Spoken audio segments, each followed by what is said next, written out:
panneau indique, en tout premier lieu, un danger, puisqu'il est triangulaire. J'arrive dans une intersection. Il rappelle la règle générale de passage des usagers.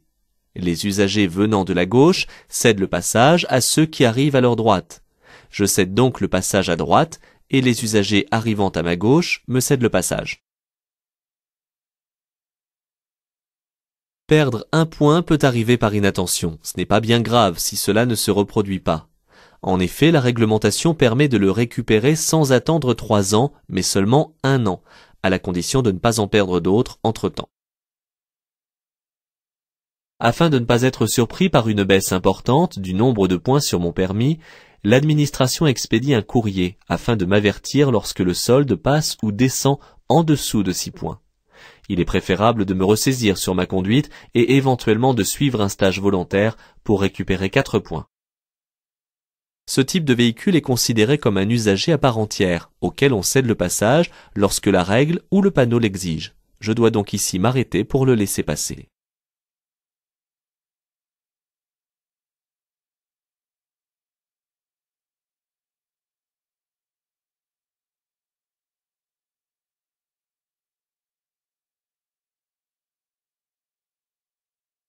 Les véhicules de secours sont prioritaires sur les autres usagers.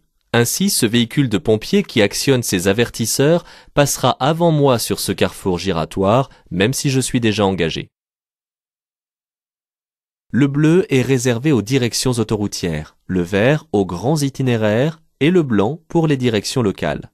Enfin, le jaune sert pour la signalisation temporaire. La première règle à appliquer dans une forte déclivité est de s'arrêter si le croisement est difficile. Le premier qui doit s'arrêter, c'est celui qui descend, car il est plus facile pour lui de repartir. Il doit aussi serrer à droite afin de faciliter le passage à celui qui monte. Il faut savoir qu'on n'est jamais prioritaire. Le code de la route dit qu'un usager doit céder le passage à l'autre usager, mais il ne dit pas pour autant que l'autre est prioritaire. En ce qui concerne le carrefour giratoire, chaque usager qui entre doit céder le passage à ceux qui sont déjà sur l'anneau. Cela signifie que si à ma gauche ou à ma droite, un usager est entré avant moi, je dois lui céder le passage. En marche normale, je dois circuler dans la voie la plus à droite. Les autres voies servent au dépassement ou éventuellement au placement pour changer de direction. Au feu, les voies servent aussi au stockage des véhicules, comme ici. Un véhicule étant déjà à droite, je peux donc rester dans ma voie. Les petits trajets sont très consommateurs de carburant, surtout lorsque le moteur est encore froid. L'augmentation atteint facilement 50%. Si possible, je vais donc privilégier d'autres moyens de déplacement, tels les transports en commun ou le vélo, sinon la marche à pied. Je me situe actuellement sur la voie de stockage permettant de tourner à gauche. Du fait que je coupe la trajectoire du sens inverse de circulation, je dois céder le passage aux usagers qui arrivent. Si l'usager avance lentement, j'ai peut-être le temps de traverser avant son arrivée. Sinon, j'attends qu'il passe. Lorsqu'on règle un rétroviseur intérieur, il doit bien cadrer la lunette arrière. Ici, on voit un peu trop la partie haute de celle-ci.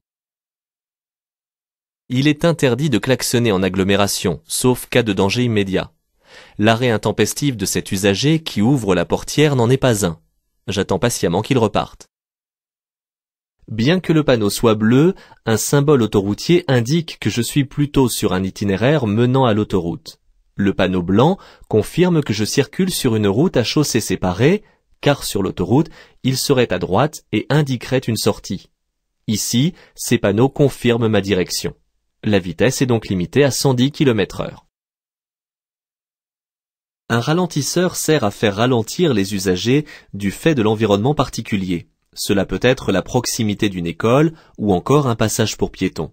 La vitesse est souvent limitée par panneau à 30 km/h.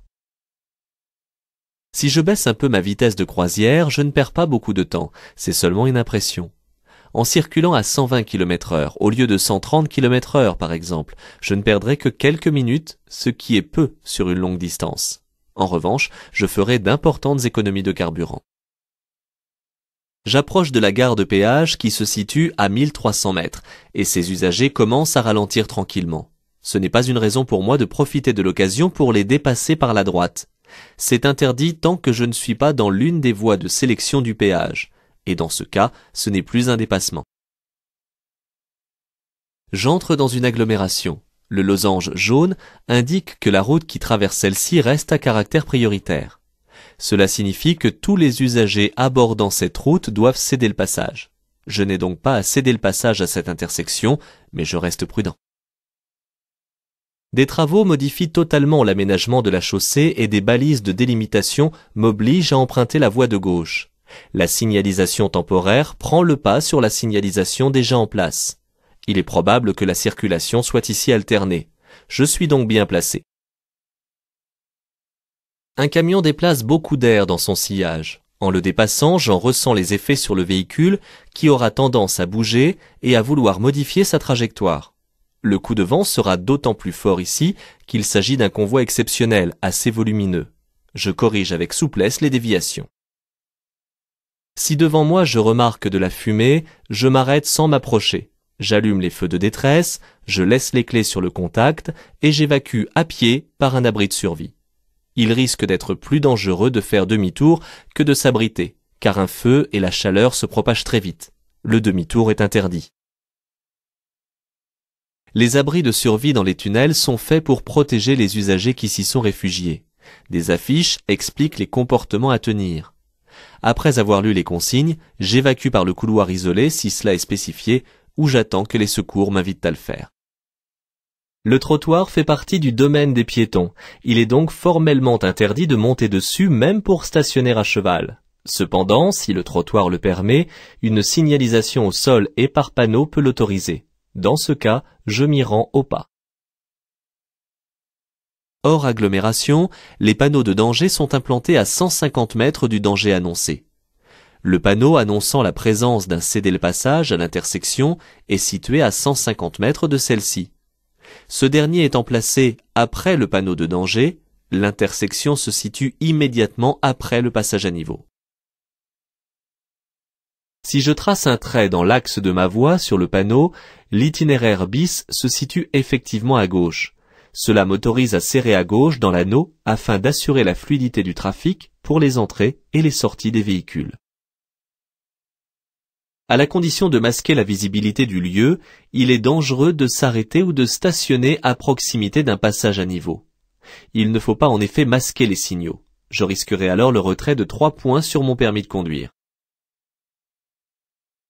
Lorsqu'un chantier temporaire s'installe sur une autoroute, il est pré-signalisé en force par des camions portant des flèches lumineuses et un panneau de contournement d'obstacles m'obligeant à changer de voie. Je reste ici sur la gauche jusqu'à la fin des travaux.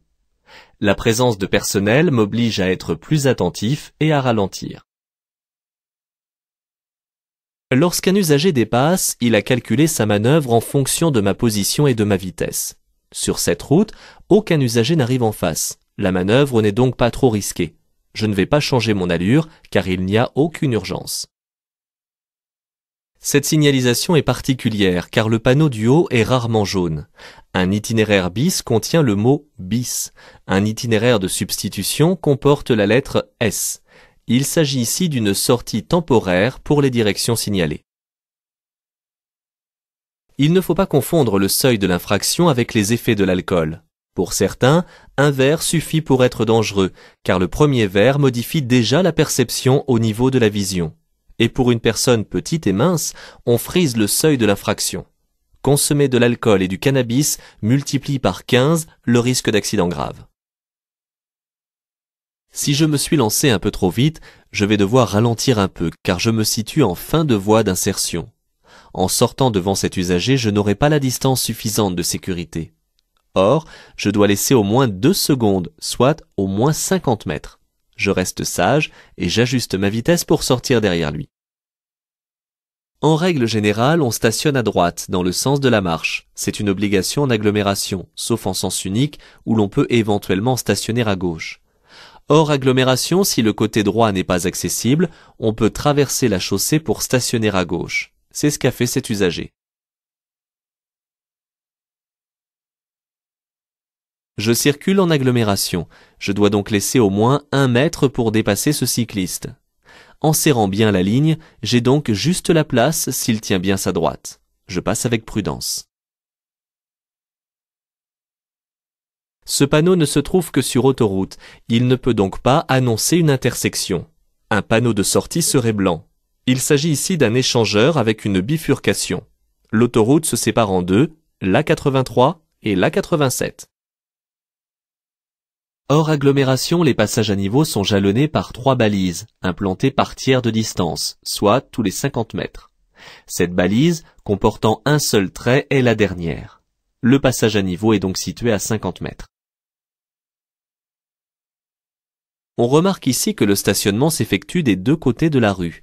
Il est donc bilatéral. Cependant, la règle en agglomération interdit de se ranger à contresens de la circulation.